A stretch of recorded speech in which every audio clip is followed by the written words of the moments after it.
Espirituais, quero convidá-los a me acompanhar nessa singela oração, quando nós vamos agradecer a Deus, nosso Pai, agradecer ao Mestre Jesus, agradecer aos benfeitores espirituais desta casa, que com tanto amor, tanta tolerância, tanto sentimento de perdão nos acompanham, nos instruem, nos estimulam, e pedir humildemente que esse nosso encontro seja coroado pelo sentimento de alegria e que as reflexões aqui expostas possam contribuir para a nossa auto-iluminação.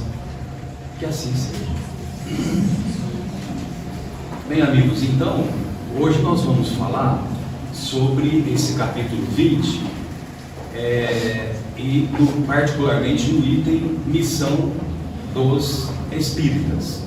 Eu já vou adiantando que a nossa missão, a missão dos Espíritas, são apenas duas. Então, quer dizer, não é difícil de colocar em prática. Mas antes disso, eu gostaria de perguntar para vocês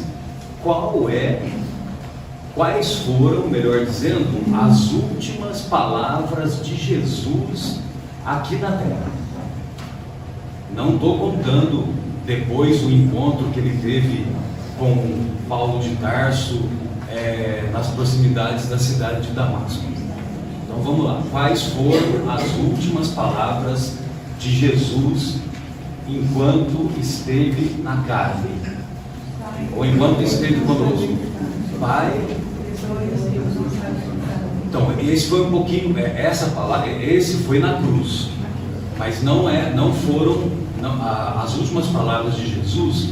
Você se lembra que depois ele apareceu ressurrecto para os discípulos, na ausência de Tomé, depois na presença de Tomé, teve também o envolvimento com os discípulos de Emaús, né? E isso que você falou foram quase as últimas, né? Mas não foram as últimas na cruz. Então, quais que foram as últimas na cruz? Esse negócio da ascensão, você está no caminho certo, mas o negócio da ascensão é 40 dias depois. Na cruz foram Pai, entrego o meu espírito. Em tuas mãos entrego o meu espírito. Muito bem. E lá no encontro dos 500 da Galileia, que é essa informação que o amigo lembrou, que foi aquele fenômeno conhecido como a ascensão espiritual, os 500 da Galileia, ele fez um sermão para os 500 da Galileia, e enquanto as pessoas viram o mestre subindo, o mestre ascendendo ao infinito, vamos dizer assim, ele falou as últimas palavras. Quais foram as últimas palavras? Quais foram as últimas palavras? Não foi. Esse daí foi na última ceia. O que mais?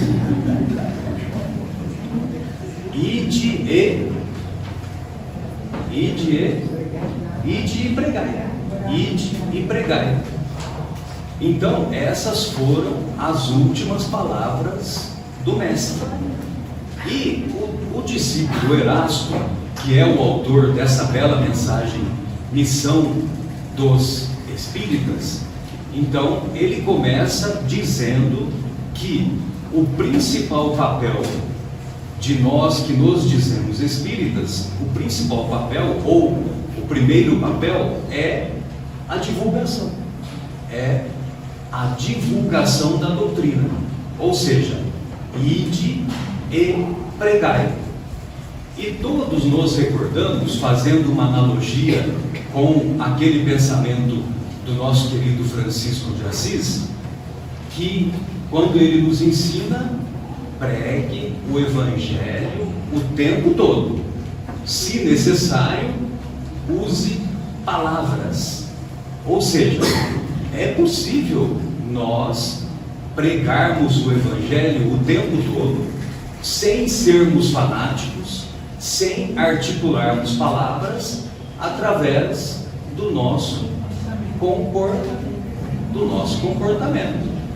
O pensamento é, sobretudo, a vigilância dele, né? Então, tanto é que um dos 10 mandamentos é: não cobiçarás o que pertence aos outros, né? Não cobiçarás, na época não tinha carro, né? Então, não cobiçarás o animal doméstico dos outros, os bens que pertencem aos outros e assim por diante. Então, realmente, esse item dos 10 mandamentos que a amiga lembrou é muito legal, porque são orientações contidas nos 10 mandamentos da nossa relação com o próximo. Então, para nós bem nos relacionarmos com o próximo, nós não devemos: não assassinarás, não roubarás. E roubarás não é só no sentido material, mas também no sentido espiritual. Se você rouba a esperança de alguém, você está infringindo a lei de Deus. E os nossos irmãos judeus, eles levam muito a sério os mandamentos da lei de Deus, sobretudo esses 10 mandamentos, porque eles consideram uma ordem de Deus. E se é uma ordem de Deus, essa ordem deve ser praticada, deve ser cumprida. Mas na relação com o próximo, nós temos: não assassinarás. No original hebraico, o correto é não assassinarás, viu? Porque quando você diz não matarás, muitas vezes você mata alguém em legítima defesa. Agora, não assassinarás significa que você fez uma tocaia para alguém, esse alguém ficou sem possibilidade de defesa, e isso sim é um assassinato premeditado. Como também, infelizmente, é um assassinato a exterminar a vida que se inicia no ventre materno. Por isso que nós espíritas não somos favoráveis à prática do aborto intencional em hipótese nenhuma. Em hipótese nenhuma. Então, não assassinarás, não roubarás, não cometereis ou não cometerás adultério. Então, essas imperfeições estão relacionadas com o nosso comportamento. Não prestarás falso testemunho está relacionada com o uso indevido das nossas palavras. E aquilo que nós dissemos no início, não cobiçarás, que está relacionado, não cobiçarás o que pertence aos outros, que está relacionado com os nossos pensamentos. Por isso que o Mestre nos ensinou a vigiai e orai para não cairdes em tentação. Então, essas orientações, se nós formos capazes de segui-las, então nós estaremos no caminho correto. Nós estaremos praticando o lema da doutrina espírita, que é: fora do BIP não há salvação. Fora do BIP. Vocês se lembram, né, o que é BIP, né? Nós sempre falamos aqui. Então como Jesus entendia a caridade em seu tempo: benevolência para com todos, indulgência com as imperfeições alheias e perdão das ofensas. Então, fora da caridade não há salvação. Fora do BIP não há salvação, não há evolução, não há progresso, não há cura de si mesmo. Pois não, querida?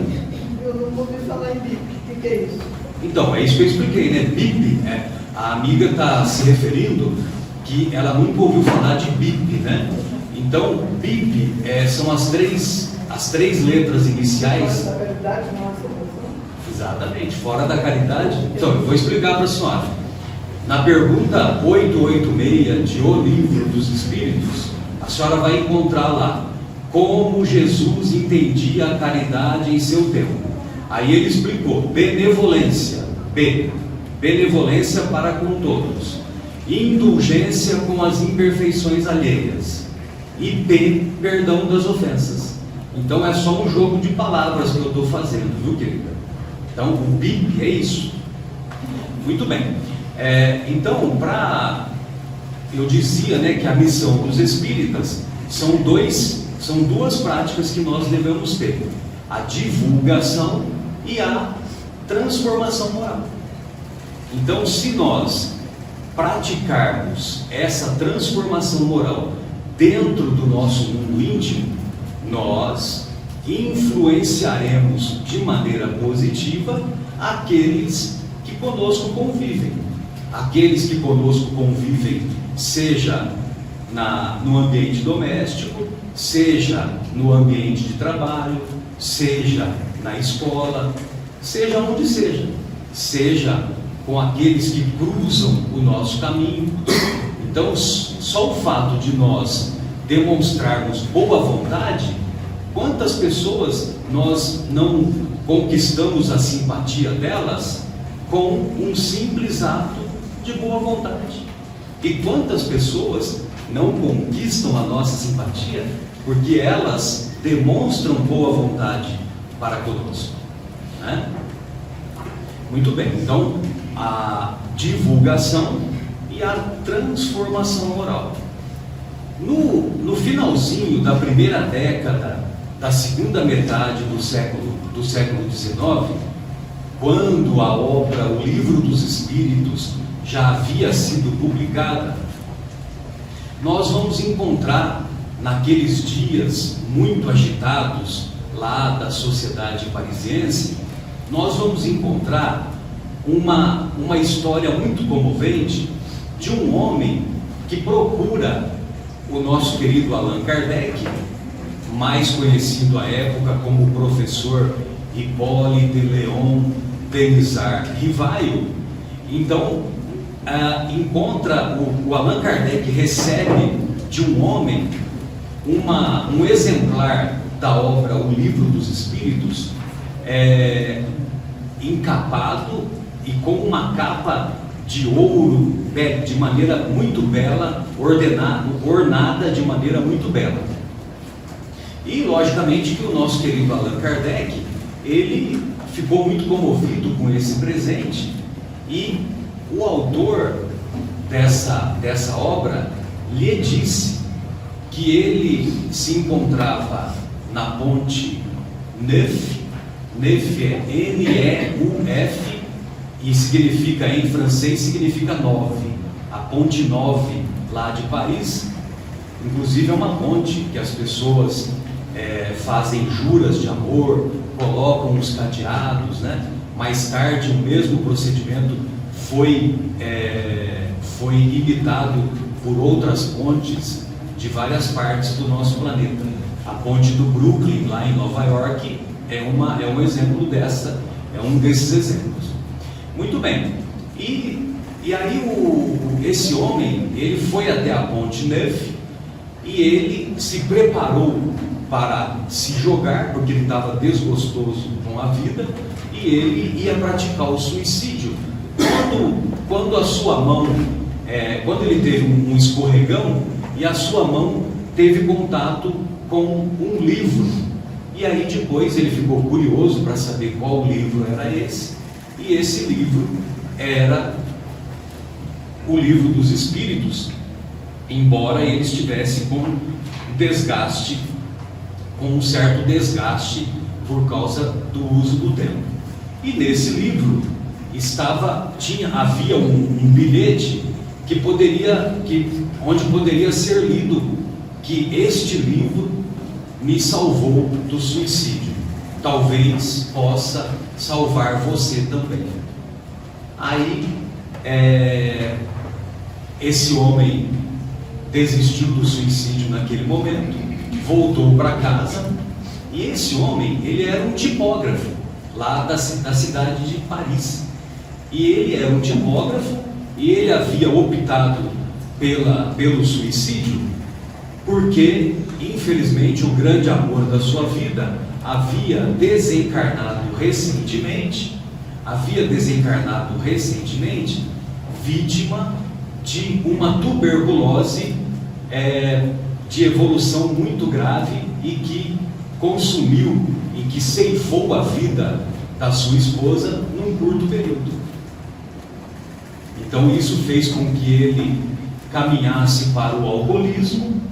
O alcoolismo anda de mãos dadas com a depressão, e a depressão fez com que ele perdesse o interesse pela vida e buscasse o suicídio na famosa Ponte 9 lá de Paris, quando então ele teve o contato com a obra O Livro dos Espíritos. Essa obra, como ele é tipógrafo, ele fez uma restauração, e foi letra por letra, e depois fez aquele belo exemplar e entregou de presente para o nosso querido Allan Kardec. Então vejam vocês a importância da divulgação. Muitas vezes uma mensagem como essa que nós recebemos na entrada aqui da nossa casa, quanto conteúdo antidepressivo, quanto que ela pode ser capaz de estender mãos generosas para que nós voltemos os olhos para dentro de nós mesmos e sejamos capazes de superar os desafios que a vida a todos nos propõe. E quando nós superamos um desafio, fiquemos atentos, porque em breve surgirá outro desafio. Afinal, são os desafios que nos fazem progredir. Muito bem, nessa obra Vivendo o Evangelho, há uma mensagem belíssima, assinada pelo nosso querido André Luiz, pelo Espírito André Luiz, só que o médium, evidentemente, não é o Chico Xavier, mas é o Antônio Baduy Filho. Antônio Baduy Filho. São 2 volumes e tem comentários do André Luiz de cada item, de cada capítulo do Evangelho segundo o Espiritismo, e numa linguagem ainda mais simples, ainda mais fácil de ser entendida. O Evangelho segundo o Espiritismo não é difícil de ser entendido, mas esse livro torna a sua leitura ainda mais compreensível. Missão intransferível, chama-se essa mensagem. Então, o André Luiz diz assim: divulgue a doutrina espírita, mas não se enrede nas teias do fanatismo. Quando eu tive contato com a doutrina espírita, então eu fiquei tão encantado com os conceitos, que eu queria que os meus amigos, os meus familiares, né, que todos se tornassem espíritas. Aconteceu com vocês também, né? Tenho certeza, né? E é lógico que aí esse encantamento às vezes faz com que nós nos tornemos às vezes até uma pessoa impertinente, até uma pessoa, vamos dizer assim, chata, aguada, né? Lá em São José do Rio Pardo a gente fala aguado, né? Fulano é aguado. Então aí, passada essa fase inicial, aí a gente começa a respeitar o momento de cada um. Cada um tem o seu momento, cada um tem o seu nível de amadurecimento, e evidentemente que o tempo se encarrega de contribuir para a iluminação de cada um. Então aí o André Luiz continua: ensine a reencarnação, mas não se escravize às revelações das vidas passadas. Ou seja, é muito frequente a gente ficar preocupado com aquilo que nós fomos, e nenhum de nós admite, por exemplo, que tenhamos sido um indígena no interior do Brasil, que tenhamos sido um escravo na época da escravidão. Nós sempre achamos que somos reis, rainhas, duques, nobres lá, sobretudo na França, que é mais chique, né? Explique, aliás, né, é tão chique a França que até a catedral, o nome é chique, né? Que é Catedral de Notre-Dame, né? Olha só, né? Notre-Dame. E sabe o que significa Notre-Dame? O que significa? Nossa Senhora. Catedral de Nossa Senhora. Explique a mediunidade, mas não reduza os acontecimentos a simples mediunismo. Discorra sobre a vida espiritual, mas lembre-se de que você ainda está no corpo. Ou seja, muitas vezes a gente fica falando, não, porque lá na colônia Nosso Lar a vida é mais tranquila, a vida é um sonho permanente, que beleza, vamos ficar levitando. E a gente se esquece do nosso dia a dia, né? Vamos trabalhar, vamos em busca do pão material e do pão espiritual. Discuta e argumente, mas não imponha seu ponto de vista a ninguém. Ou seja, a doutrina espírita não é a doutrina da imposição, é a doutrina da exposição.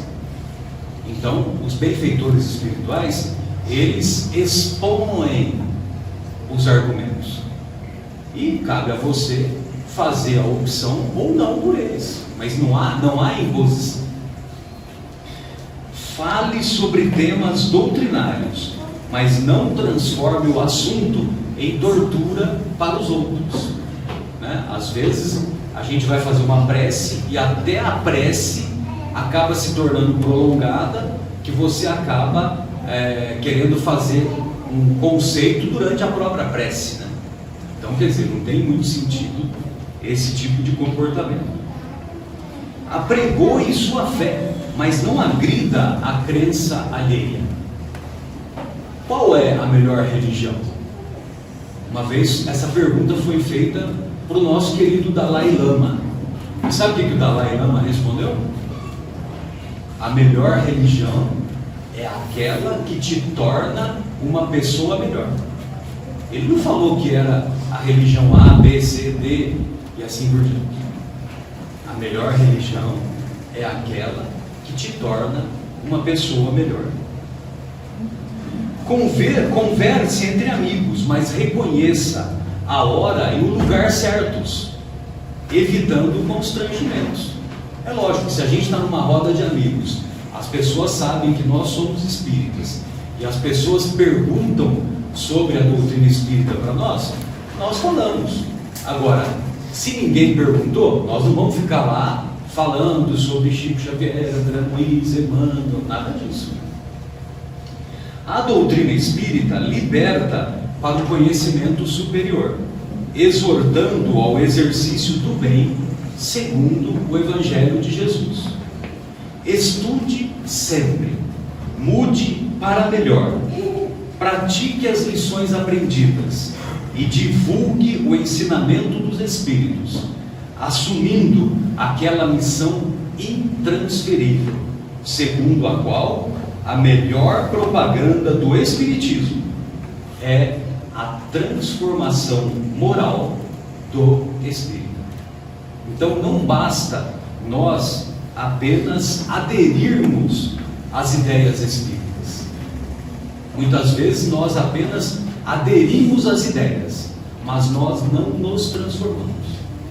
Quando nós nos transformamos, aí sim, essa transformação moral é que vai ser capaz de influenciar positivamente aqueles com quem convivemos.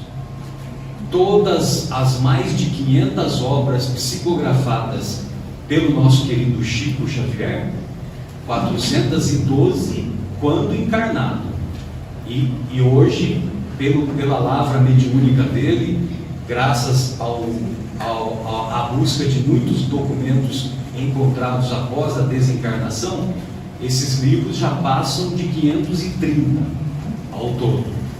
Então toda essa obra mediúnica seria de muito pouco valor se ele, Chico, não tivesse exemplificado de maneira permanente a sua transformação moral, o seu comportamento ético, o seu comportamento de nível superior. Bem, amigos, então essas eram as nossas reflexões e eu gostaria de convidá-los a me acompanhar nessa singela oração para a nossa despedida. Deus, nosso Pai, Mestre Jesus, amigos espirituais, agradecemos uma vez mais a oportunidade desse encontro, a oportunidade de estudarmos um pouco mais sobre o Teu Evangelho, a Tua Boa Nova,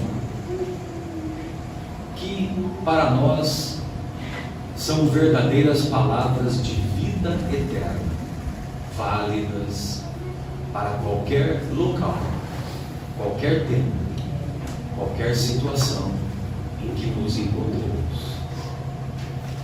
Com esse sentimento de gratidão, pedimos humildemente que essas reflexões contribuam para nos estimularmos a nos tornarmos pessoas melhores, a nos tornarmos pessoas mais compreensivas, mais tolerantes, a fazer com que o perdão preencha o nosso coração de maneira permanente e, sobretudo, que tenhamos boa vontade ao longo da nossa trajetória e ao longo da nossa convivência com aqueles que cruzam o nosso caminho. Muito obrigado, Senhor, que assim seja.